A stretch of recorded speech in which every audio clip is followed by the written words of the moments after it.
we've already mentioned, is held in connection with the parable from last week. In fact, it's kind of like volume 2, if you will. J.C. Ryle made this statement about this parable. He said, the parable of the talents, which we have now read, is near akin to that of the 10 virgins. Both direct our minds to the same important event, the second advent of Jesus Christ. Both bring before us the same persons, the members of the professing church of Christ. The virgins and the servants are one and the same people, but the same people regarded from a different point and viewed on different sides. The practical lesson of each parable is the main point of difference. Vigilance is the keynote of the first parable, diligence that of the second. The story of the virgins calls on the church to watch. The story of the talents calls on the church to work. As is the case this morning in so many of the parables of Christ, this particular parable highlights for us the truth that all of the professing church of Christ is not necessarily the genuine church of Christ. That there is a difference in between calling yourself a Christian and legitimately being a Christian. In fact, we could say that there are actually 3 general classifications of people that are alive inside of this world today. 3 general classifications of people that are inside of this auditorium this morning. First of all, the first classification of people is this. There are those that profess to be saved and are saved. Right? There are those that profess to be saved and are saved. Secondly, there are those who profess to be saved and are not saved. There are those who profess to be saved and are not saved. So we have those that profess to be saved and are saved. We have those that profess to be saved and are not saved. And then thirdly, there are those who do not profess to be saved and therefore are not saved. So let's just look at those again. There are those that say they're saved and they are saved. But then there are those that say they are saved and they're not saved. They're false converts. They're false professors. They profess to be saved, but they're really not. They just call themselves something. Kind of like me calling myself an automobile and going in the garage doesn't make me an automobile. Some folks call themselves Christians, but they're really not Christians. But then there are those, that third classification of people, that they either profess to be saved and they are not saved. These are the agnostics, the atheists. These are the rebels, the ones that could care less for the things of God. They don't claim to be Christian. They don't claim to read the Bible. They don't claim to go to church. They just live outside of Christianity altogether. And we understand that they're not saved. Really, the difficulty comes in between the first 2 classifications of people. That there are those that genuinely claim to be saved, and they are genuinely saved. But there are those that only claim to be saved, and they are not genuinely saved. These classifications show up in the parables, several of the parables really, that Christ gives to us. Just to name a few, these 3 classifications show up in the good fish and the bad fish. Remember that parable? That there's a dragnet that goes into the sea of humanity and gathers out of every kind of fish in the sea. And then the dragnet is brought to shore, and the good fish and the bad fish are separated. What that particular parable denotes is that the dragnet doesn't catch all the fish, it just catches every kind of fish. So those left behind, if you will, those not caught inside of the net, inside that particular parable, would be the ones that never profess to have religion. Those that never profess to have a saving relationship with Jesus Christ. And then inside the net is the professing church. Those that claim to be saved. And then there's going to be this great judgment, this great division one day that's made between those that profess to be saved and are not really saved. Understanding this morning will help us to ensure that we don't go off into error as we make our interpretation of this particular parable. Understanding that not everyone that calls himself a Christian really is a Christian is paramount to understanding so many of the teachings of Christ, and in particular this particular parable that we have this morning. Now, before we actually look at the story itself and before we get into actually preaching through the lessons that it has for us this morning, I want to save us some time. And I know y'all are all excited about that because you're probably already ready to go eat lunch. So I'm going to save us some time. Some of y'all actually looked up when I said that. I'm going to say that at least 4 more times this morning in the message. To save time, I'd like to do this. I want to go ahead and mention the premier lesson of this particular parable. And this is what it is. The lesson of this parable is simply this. It is to warn us of the danger of missed opportunity. This parable concerns itself with a warning a warning to not miss the opportunities that are given to us in regards, really, ultimately, to salvation. We are not to miss our opportunity. There's a poem written titled Malden Mahler. The author, John Greenleaf Whittier, wrote these words inside of this particular poem. He said, "For all sad words of tongue or pen, the saddest are these, it might have been." Of all the sad words of tongue or pen, the saddest are these, it might have been. The Bible is very clear about our responsibility to take advantage of opportunity while it is available. Listen, Ecclesiastes chapter 12 and verse 1 says, "Remember now thy Creator in the days of thy youth, while the evil days come not, nor the years draw nigh, when thou shalt say, I have no pleasure in them." Solomon, the man endowed with wisdom from God, writes a warning message to those of us that are here today. And he says, "Remember now thy Creator in the days of thy youth." What does it mean? Don't put off obtaining a right relationship with God. Don't put it off and say, "Oh, well, after I graduate high school, or after I get married, or after I settle down, after I sow my oats." Solomon says, take the opportunity afforded you right now inside of life. "Remember thy Creator in the days of thy youth, while the evil days come not." Before life and all of its complexities, before you have a wife, before you have children, before you have a job, before you have bills, before you have all these complexities of life, take the advantage, the opportunity in the simplistic stage of your life where you're listening, and remember thy Creator. Seize the opportunity. Isaiah says this in Isaiah 55 and verse number 6, along the same lines. "Seek ye the Lord," Isaiah says, "while he may be found. Call ye upon him while he is near." The message is emphatically the same. It is to seize the opportunity. If there is a privilege offered you to know the Lord, to find the Lord, to have the Lord in your life, then do not put him off. This is the redundant message of the Bible. A redundant message. Proverbs says, Proverbs 27 verse 1, "Boast not thyself of tomorrow, for thou knowest not what day may bring forth." James adds to that, and James in his epistle, he says, "Once your life is even a vapor, it appears for a short time and then vanishes away." So the important subject this morning is simply that: do not waste the opportunity that is given to us. So where is the opportunity then inside this parable? If this parable highlights the warning of not to miss the opportunity that is given to us inside our life, where is the opportunity given inside this parable in Matthew chapter number 25? Well, let's look at the parable this morning and we'll figure it out. Inside of verse number 14, if you have your Bible still open, we are introduced to a man that is about to go on to an extended trip. An extended trip.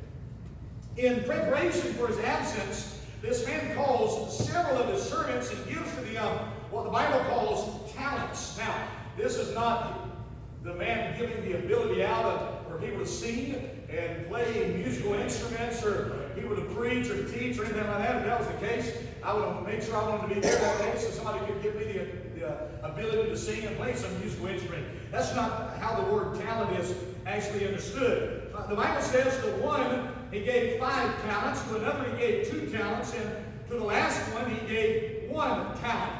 The word talent is used here of money, but the word itself actually just notes a weight. If something was a talent, it means it weighed a certain amount. What we would say pounds, right? We use pounds. Like some of you weigh a certain amount of pounds. We don't really discuss that from the pulpit. Some of you weigh less. Some of you weigh a little more. Amen. And so we say that. Now, you've probably seen or heard, that people from another part of society, culture, over in England and things like that, they may say, give me a pound, a shilling, whatever the case is. I'm talking about stuff that I have really no concept of, other than what I've seen on television, all right? But money is denoted by a certain weight. You folks over here, y'all watching, all right? I see you all laughing at me, amen. All right? And so that is, you take a term of measurement, really a weight, and you denote money. I would love to be able to say that I have 100 pounds of $100 bills, right?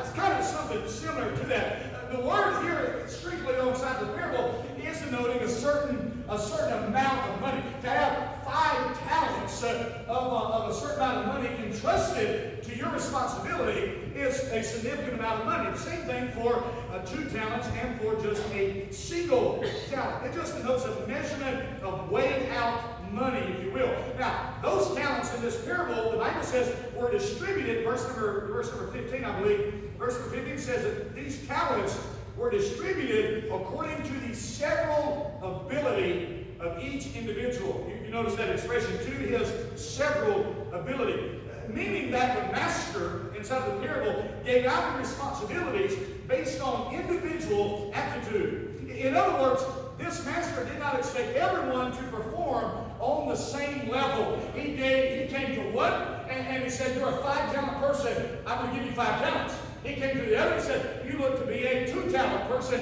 I'm going to give you 2 talents. And to another, you look to be a single-talent fella. I'm going to give you 1 talent. Now, so he did not expect them all to be able to perform on the same level. But what we're going to notice from the parable this morning is that he did expect them to perform.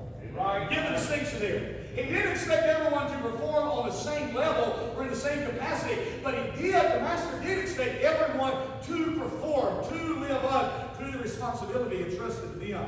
As the story progresses, in the absence of the master, the first 2 servants do well with their entrusted responsibility. The servant who received 1 talent, however, the Bible tells us, went out and digs a hole, and he hid his talent there to keep it safe until the master returns. The first 2 servants, though, didn't do that. The first servant that was given 5 talents goes out and he makes 5 other talents. He has 10 talents by the time his master returns. The other servant that received 2 talents went out and got 2 more talents. So when his master returns, he's got 4 talents. But the third servant goes and digs a hole and puts this down there and keeps it safe until the master returns. Verse number 19 of the parable tells us that after a long time that the master returns. And in returning, he does this. He commends the 2 faithful servants for doing what? For seizing the opportunity and making a profit. Amen. For seizing the opportunity. He says, well done. In fact, if you have your Bibles open, verse number 21 and verse number 23 are almost verbatim the same exact expressions. His Lord said unto him, well done, thou good and faithful servant. Thou hast been faithful over a few things. I will make thee ruler over many things. Enter thou into the joy of thy Lord. Both of the first 2 servants received this admonition inside their life, this commendation. They were commended because they seized the opportunity and made a profit for their master. However, the third servant is not commended, but rather he is condemned. He is condemned. In verse number 24, then he which had received the 1 talent came and said, Lord, I knew thee, but thou art a hard man, reaping where thou hast not sown, and gathering where thou hast not strawed it. Verse 25, I was afraid. I will give thy talent in the earth, and lo, thou hast that is thine. Verse 26 says, Lord answered and said unto him, thou wicked and slothful servant, thou knowest that I reap where I sowed not, and gather where I have not strawed. Thou oughtest therefore to have put my money to the exchangers, and then in my cunning I should have received my own with usury. He condemns him.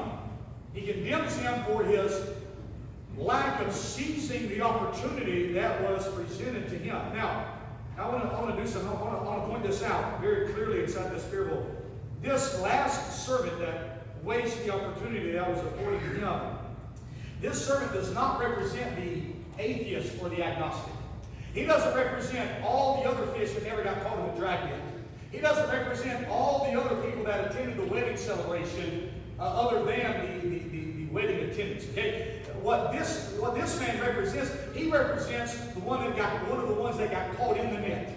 He represents one of the ones that had the torch and just didn't have the oil for it. He represents part of the professing church. He's not the person that hates religion. Right? He's not the person that rejects the very notions of God. Here's a person that if you were to talk to him on the street or knock on his door, he would say, yeah, I'm a Christian. Yeah, I believe in God. Yeah, I have a Bible. Yeah, I attend a church. I'm a member of church. In modern day society, such an individual may teach a Sunday school class. They may sing in a choir. They may even pastor a church in our modern day society. They go through the motions of religion. They profess to have a relationship with Christ. This servant inside of the parable recognized his master's position. When the master come back, he didn't say, well, I don't believe in you. He didn't say, well, I don't care about you. No, he still refers to him as his master. He recognizes his master's position, but he only made a pretense of honoring him. There's the distinction. This last servant recognized who the master was. He recognizes his office. He recognizes his position. He recognizes his authority. He says, I knew thee. I knew you were a hard man. I knew you reap where you didn't sow. I knew you gathered where you didn't sow. I know about you. I spent enough time around you that I've learned some things about you. The man's failure here, though, however, inside of this text, is he failed to honor the master. He failed to have the appropriate amount of respect for the master. His relationship with the master seems to be superficial at best. He enjoys being called one, not in being one. He enjoys being numbered with the group rather than being part of the group. This morning, in the same way, there are those that live in the vicinity of being Christian. Right? In a similar manner this morning, just like this last servant was named a servant and he was entrusted with responsibility, so there are in 2019, even at the Fellowship Baptist Church, perhaps this morning, there are those that call themselves a Christian and they live in the vicinity of being a Christian and they know about the master and they have his book and they attend the meetings and they're called by the same names and titles. They talk and somewhat even behave like believers. They come to church and even enjoy the teaching of the Word of God. But in spite of their association, they have never made an actual positive response to the gospel, and therefore they cannot render any fruitful service to the master. They have only pretended to belong to Christ. They've only pretended to belong to Christ. And last, by their lack of faithful service, they will be judged and cast, the Bible says, into outer darkness. Now, let me be very clear here in regards to salvation. Let me be very clear before we move on. I'm not saying that a person is saved by serving. Everybody hear that? No one is saved by what you can or cannot do. I'm not saying that any person inside this parable is being illustrated. Anybody inside the doctrine of salvation, nobody is saved by serving. Nobody is saved by what you can or what you are doing inside of your life. But if a person is genuinely saved, they will serve, as did the first two of these servants mentioned. Amen. This is illustrated in several other parables. We're going to look at some of those here in just a minute, just by way of reference. One of the main ones is the parable of the soils, right? There were 4 different soils typified in that parable in Matthew chapter 13. There was a wayside soil. The seed fell on it, and the fowls of the air came and plucked it out. There was a stony ground soil that had sprung up immediately, but it didn't have no depth of earth to see its roots down. There was a thorny ground soil, but although it sprung up, it was choked out by the cares of this world. But there was only one good soil where the seed of the gospel fell on it, and it produced fruit every single time. Not the same amount, not the same capacity, not the same responsibility. Some 30, some 60, some 100-fold. But every time it did produce. It did produce. So I say again, if a person is genuinely saved, they will serve as did the first two of these servants mentioned. Maybe in different degrees, maybe in different capacities, maybe accomplishing various things inside of their life for God's glory. But they will serve, and their service will last until Christ returns, and they will hear the words, "Well done, thou good and faithful servant." This is what it means to be a real believer, to be a real Christian. Now let me give to you just several lessons from the parable this morning, and we'll be finished. First of all, if you're taking notes this morning, I want you to jot this down. All professing believers are given responsibility by God. Get a hold of that this morning. We'll see that in the text. All professing believers are given responsibility by God. Now I'll admit, that seemed a little unsettling to me at first as I was studying through the parable. So I had to look through the scriptures and see if, that's kind of the biggest desire of the preacher, right, is to preach what the Bible says. Amen? And so how does this really line up with the scriptures? Well, all 3 of these servants inside this particular parable are given talents, right? Even though one of them did not genuinely belong. The reality is that if you're going to associate yourself with Christ, you're going to be called upon to serve. All 3 of these servants inside the parable were entrusted with some sense of responsibility. Why? Because they're called servants. Because they have the association. This is who they identify with. And the master inside the parable says, if you are called by my name, if you associate yourself with this group, then you have a responsibility to work for me. The reality is this, is that if you're going to associate with Christ, then you're called upon to serve. If you're going to associate with Christ, you are called upon to serve. There is absolutely no room for the idle churchgoer in Christ's economy. There is no room for anyone to say, oh yeah, I'm a Christian, who cares absolutely nothing for the things of God, who would rather sit idly as opposed to actually doing something for God's glory and for his honor. Listen to what Paul said to Timothy in 2 Timothy chapter 2 and verse number 19. That everyone that nameth the name of Christ do what? Depart from iniquity. That everyone that nameth the name of Christ. What does that mean? It means if you profess Christ, if you say, I'm a Christian, I'm a believer, I live that way, if you name the name of Christ, God says you have a responsibility, if you call yourself one, to live like one. Amen. If you name the name of Christ, depart from iniquity. Now, just in case if you're wondering if this principle really applies to those that only pretend to be believers, I would call us to remember a man by the name of Judas. Judas, who the Bible calls, Christ called a devil. In John chapter 12 and verse number 6, we're told that Judas was a treasurer of the group. He kept the money bag. In fact, Judas was given the same task as all the other 11 original disciples. He was given the responsibility to preach, just like everyone else. He was given the responsibility to cast out devils, just like everybody else. He was given the responsibility of healing sick folk, just like everybody else. Yet he was a pretender. He was a fighter. He didn't genuinely belong to Christ. Only in name, only in title, only by association. Christ said, one of you is a devil. He didn't have any part or lot in the ministry of Christ or with the other disciples. That wasn't who he really was. He only identified as that. But Christ said, if you're going to associate with this group, there's a responsibility that's entrusted to you. Let me say this one before we move on, that if you call yourself a Christian, you have a responsibility of living up to the title. Amen. I'm amazed, constantly amazed by those that call themselves Christians and you can't even get them to come to church. Those that call themselves Christians and they never read their Bible, and they never pray, and they never have a word of testimony to share, they never witness to anyone, they never tell anyone about what the Lord has done for them. And if you mention the idea of giving money to a church, they're immediately put off because after all, that's their money and they work for that. But if you ask them, oh yeah, I'm going to heaven when I die.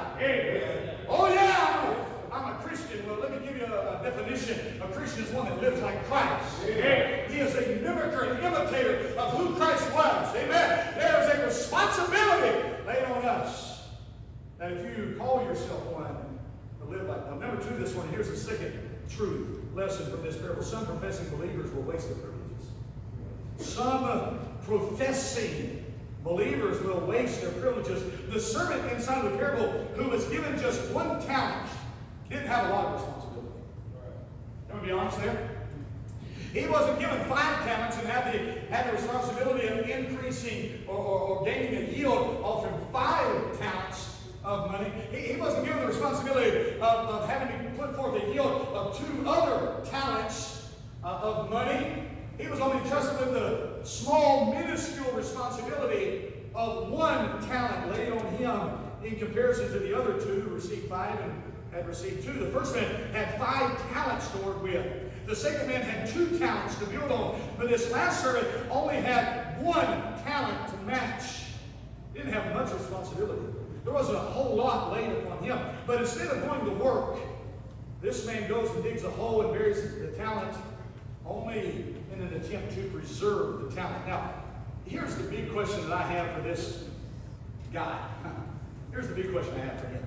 If the master only wanted his talent to be preserved, don't you think he could have got a shovel and dug a hole and put the talent into his hand? What need was there to give the talent to the servant? The truth is this morning. The servant was lazy. You're right. He was apathetic. He could care less about the master and about his kingdom. He didn't care. He was lazy. He was too busy now watch this, he was content though. He was content to watch the others work. In fact, I would assume that he enjoyed watching that. Maybe in my mind, I see this third servant, the one that had the one, and he goes out very quickly, digs a hole, puts his talent in there, and he sits back and he watches the man with 5 talents go to work. I mean, he sits back and he says, man, that guy's really working. I mean, look at him. Nobody gains talents like that guy over there. He's really getting the job done. I mean, look at that guy. I mean, he's just really, look at him. Standing ovation. I'm going to get you a bottle of water. Let me wipe the sweat off your brow. You're just really, he enjoyed it. And maybe he sees the guy with 2 talents and he says, man, that guy, he's not necessarily like the guy with 5. This guy here, he's really getting it done. He's really serving.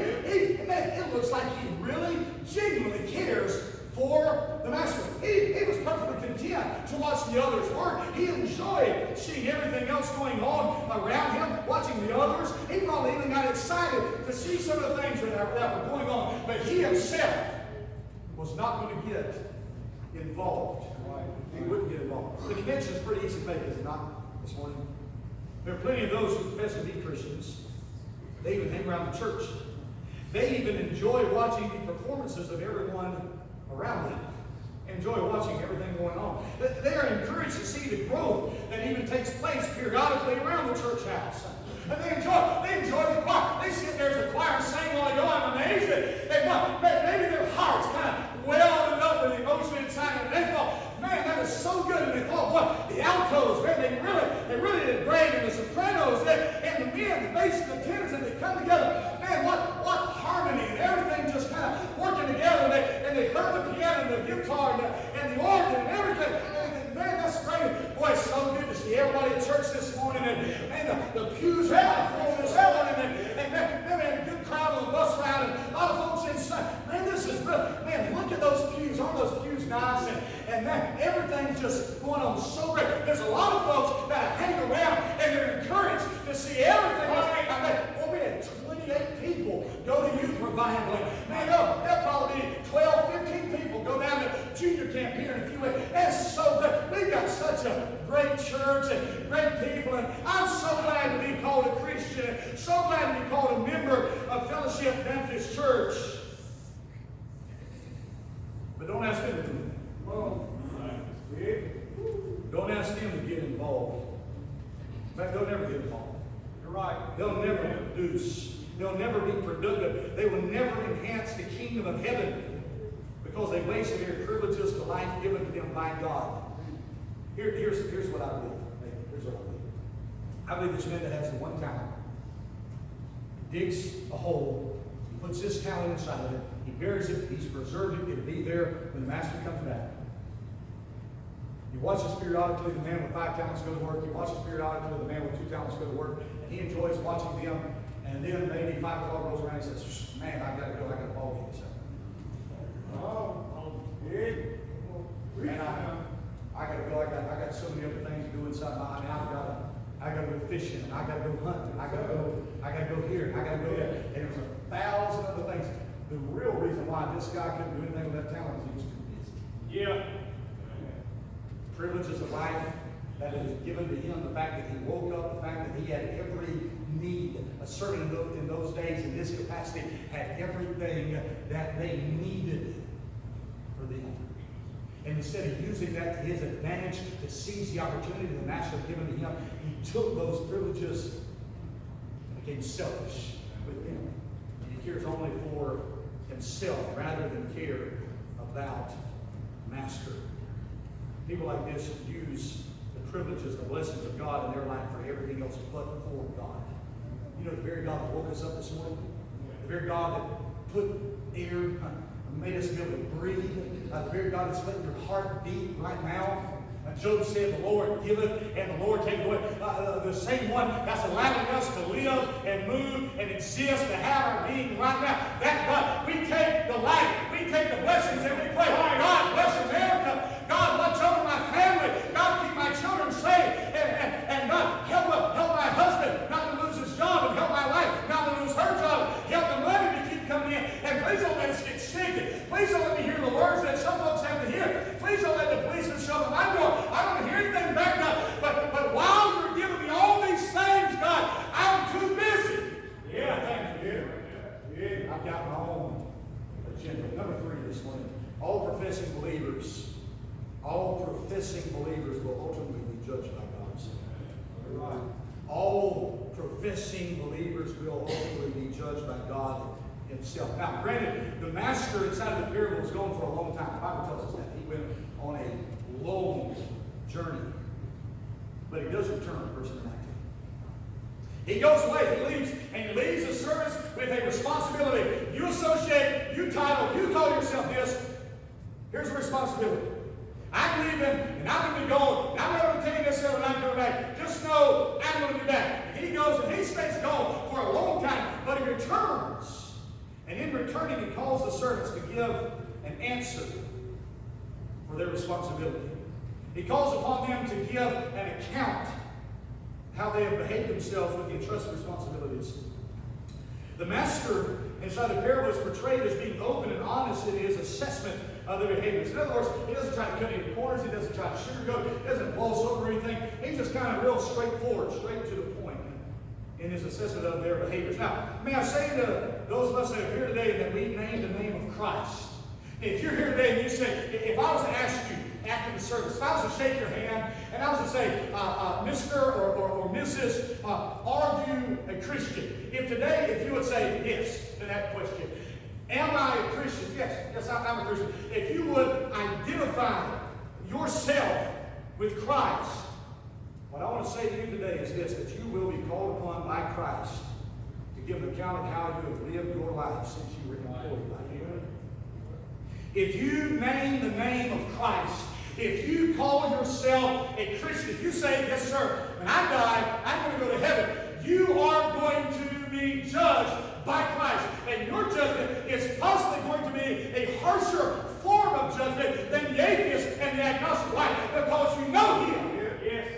You know about Him. You know how He operates. You know certain of His nature, of His attributes, and His characteristics. You know how He responds. I think there's a greater judgment of those that have been given more, entrusted more in this life, will be held more accountable for the responsibilities that have been entrusted. Thus, every single one of us that names the name of Christ, we will stand before God in judgment and give an account of how we have behaved ourselves as Christians.